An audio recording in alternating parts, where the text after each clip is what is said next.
प्यारे गिरधर लाल की, भागवत महापुराण की, श्री सुखदेव जी महाराज की, श्री परीक्षित जी महाराज की, सब संतन की, सब भक्तन की, सब विप्रन की, 84 कोस ब्रजमंडल धाम की, गोवर्धन नाथ की, अनंत बलवंत श्री हनुमान जी महाराज की, श्री सिद्ध क्षेत्र श्री बालाजी धाम की, जय जय श्री राम। नमः पार्वती पतये, हर हर महादेव।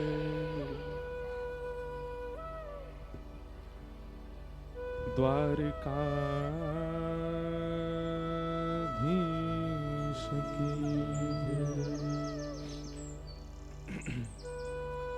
परम मंगल में परात्पर खलेश्वर अकारण करुणा वरुणालय भक्त वांछा कल्पतरु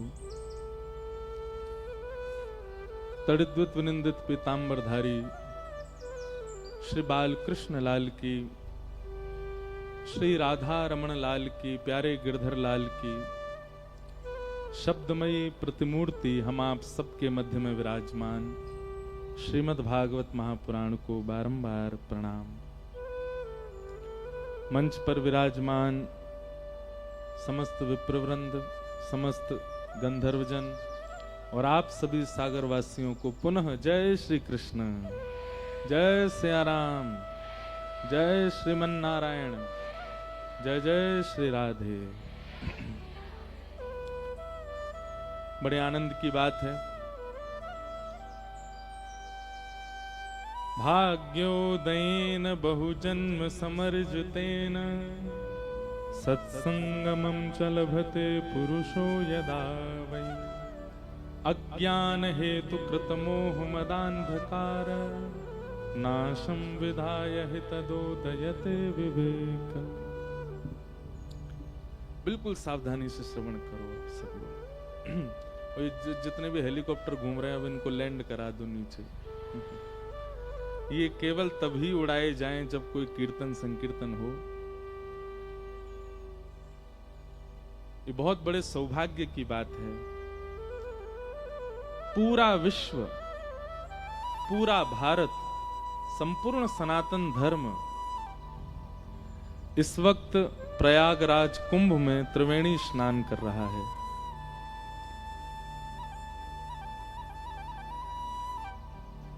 और उस पावन तिथि में, उस पावन घड़ी में सागर में ही प्रयागराज कुंभ प्रकट हो गया है। ये बहुत सौभाग्य की बात है। नाम ही वैसे तो सागर है यहां का,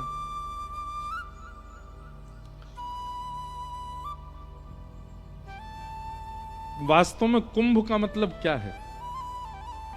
कुंभ का मतलब घड़ा, जो संग्रहित करता हो, जो धारण करता हो रस को, जो रस को धारण करने की क्षमता रखता है उसको कुंभ कहते हैं। इस समय यदि कोई नजर घुमा के इस क्षेत्र को देखे, सागर क्षेत्र को देखे, सागर में भी श्रीधाम वृंदावन को देखे, इस समय ये वृंदावन ही है, और उसमें भी ये बालाजी क्षेत्र, ये इस पूरे प्रांगण को देखे तो यहां पीछे गिरधर लाल जी से लेके वहां पीछे तक ये पूरा कुंभ है, और इसमें इतने सारे रस बिंदु एकत्रित हैं, तो ये कुंभ से कम नहीं। यहां पर प्रवेश करने वाले को निश्चित है कि त्रिवेणी स्नान का फल वहीं से ही प्राप्त हो जाता होगा। अब जो लोग कुंभ में बैठे हैं वो हमारी बात सुन के कहेंगे देखो जबरदस्ती कुछ भी बना रहे हैं बात, ये खुद कुंभ में नहीं आए हैं, इतने सारे लोगों को भी नहीं आने दे रहे हैं, और वो कह रहे हैं यही कुंभ है। हम गलत नहीं कह रहे हैं। यहाँ पर संत जन भी विराजमान है, सबको बारंबार प्रणाम करते हैं। बहुत ध्यानपूर्वक सुनिएगा। श्रीमद् भागवत में वर्णन है कि श्री सुखदेव जी महाराज परीक्षित को जब कथा सुना रहे थे, तब देवता अमृत कलश लेकर के आए कथा में, और उस अमृत कलश को देखकर के श्री सुखदेव जी महाराज कहते हैं, क्व कांच क्व मणिर महान ब्रह्म रातो विचार्य एवं तदा देवांजहासः। अमृत सामान्य नहीं है, लेकिन उस अमृत को भागवत जी के आगे क्या कह दिया, बोले ये तो कांच है और ये मणि है। कांच और मणि की तुलना कैसे हो सकती? श्रीमद् भागवत सामान्य नहीं है। भागवत जी एक प्रकार से कुंभ 12 वर्ष में आता है, पर भागवत जी चलती फिरती कुंभ है। जिस नगर में पहुंच जाती है वहीं कुंभ का माहौल हो जाता है, वहीं कुंभ प्रकट हो जाता है। हम केवल सागर की प्रशंसा कर रहे हैं क्योंकि इस वक्त सागर में है, लेकिन भागवत जी जहां भी होती है वहां कुंभ ही है। अरे एक अमृत कलश, उसके जो बिंदु गिरे वहां कुंभ क्षेत्र प्रकट हो गए। ऐसे कोटि कोटि अमृत कलश वारी जाते हैं भागवत जी के ऊपर, कोटि कोटि अमृत कलश, तब भी भागवत जी की महिमा अति श्रेष्ठ है। ऐसे कुंभ को भी पवित्र करने के लिए भागवत की कथाएं होती हैं। बड़े बड़े व्यास पूरे भारतवर्ष के कुंभ में जाते हैं, कथाएं करते हैं, ताकि वह अमृत बिंदु, वह अमृत कलश, वह कुंभ क्षेत्र और पवित्र हो जाए। तो ये कुंभ ही है। 7 दिन तक आज जिन्होंने प्रवेश कर लिया है पंडाल में, 7 दिन तक नियमित रूप से कथा सुनिएगा। और बड़ी पावन तिथियां हैं। कल मौनी अमावस्या थी, आज से ये कथा का ये अपने आप ही तिथि बन गई है। ये कोई तिथि हमने पंचांग में देख करके नहीं नियोजित की है, ये अपने आप ही ऐसी तिथि बन गई है। 2 तारीख को वसंत पंचमी, और संभवतः आज 30 तारीख है, 30, 31, 1, 2, और 2 तारीख को ही कृष्ण जन्मोत्सव है कथा में। और वसंत पंचमी को हमारे श्री लाल जी को और वृंदावन में सब ठाकुरों को प्रथम बार गुलाल लगाया जाता है। वसंत पंचमी से हमारे यहाँ होली शुरू हो जाती है। सागर वारे 2 तारीख तक बच के रही हो हम थे, कहीं पता चली फेंटा में हम गुलाल लिए घूम रहे हो, क्योंकि हमारे ब्रजमंडल की तो 40 दिन की होली होती है। वसंत पंचमी से प्रारंभ होती है और पूरी होली चलती है कब तक? बिल्कुल रंग एकादशी तक। और वसंत पंचमी से हमारे ठाकुर जी गर्म वस्त्र धीरे धीरे कम कर देते हैं पहनना। तो ऐसी वसंत पंचमी भी पड़ेगी, और वो भी कृष्ण जन्म वाले दिन पड़ेगी। खूब आनंद आएगा। अब उस दिन हम अपने लाल जी को, अब वो तो जैन जी के यहाँ विराज रहे हैं कक्ष में, वहीं उनको गुलाल लगाया जाएगा। एक वसंत का छोटा उत्सव किया जाएगा।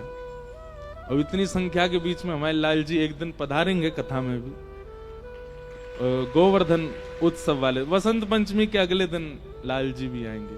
लेकिन भैया कहीं हमारी बात सुन के वसंत पंचमी वाले दिन कोई श्रोता गुलाल मत ले आना कथा में। पता चली कि महाराज यही होली है गई, सबन में एक दूसरे पर रंग डरगो। आए थे सब लोग श्रोता बन के, गए सब लोग भूत बन के। ऐसी नहीं हो जाए। तो ये भी देखो अपने आप ही वसंत पंचमी का क्रम कथा में अपने आप आ गया।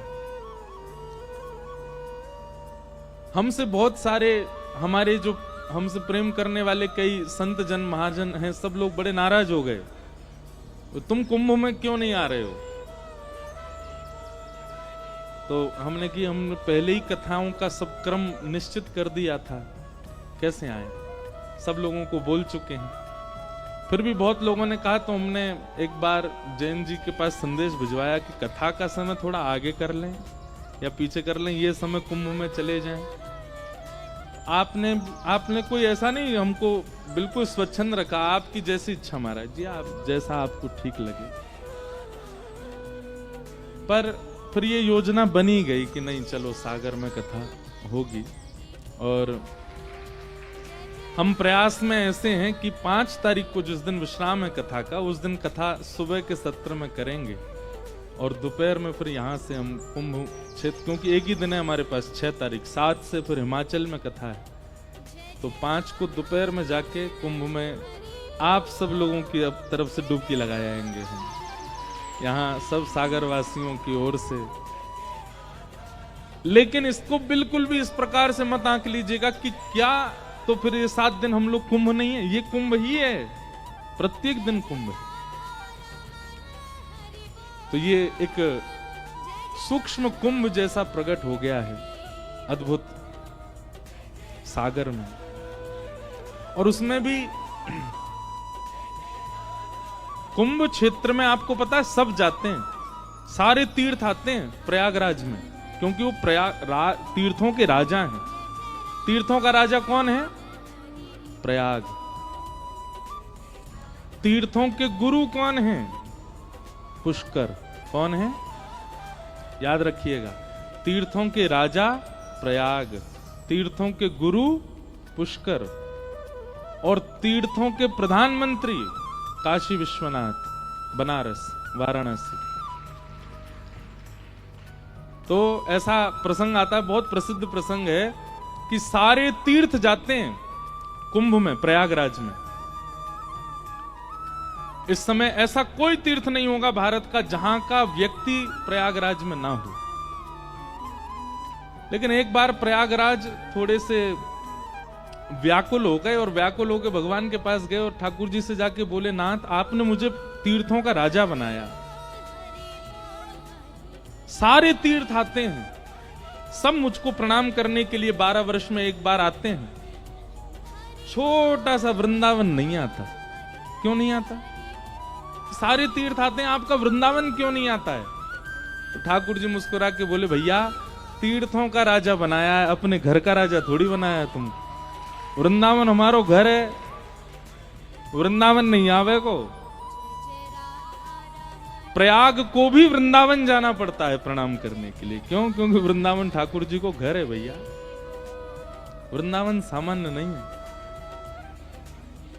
लेकिन फिर भी हमारे वृंदावन के कई बड़े बड़े व्यास, बड़े बड़े संत सब प्रयाग, पूज्य पिताजी महाराज भी इस समय प्रयाग में ही कथा कर रहे हैं। तो सब जाते हैं, परंतु वह वृंदावन जो प्रयाग में भी नहीं जाते, वो सागर आए, सागर में आए हैं।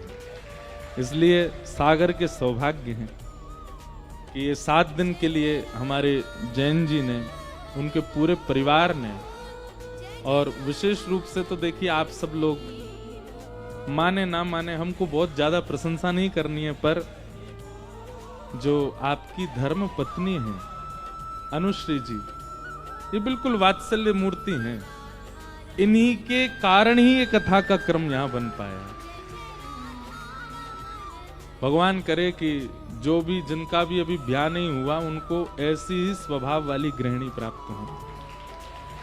देखिए, हम अपनी कथा में एक बात कहते हैं, संसार में प्रचलित बात क्या होती है? पत्नी वो श्रेष्ठ सुंदर हो देखने में, पत्नी वो श्रेष्ठ भोजन अच्छा बनाना जानती हो, पत्नी वो श्रेष्ठ माता पिता की बहुत सेवा करती हो, पत्नी वो श्रेष्ठ जो बालकों को कुछ उज्जवल भविष्य प्रदान करती हो, पत्नी वो श्रेष्ठ जो घर के सब लोगों का ध्यान रखती हो।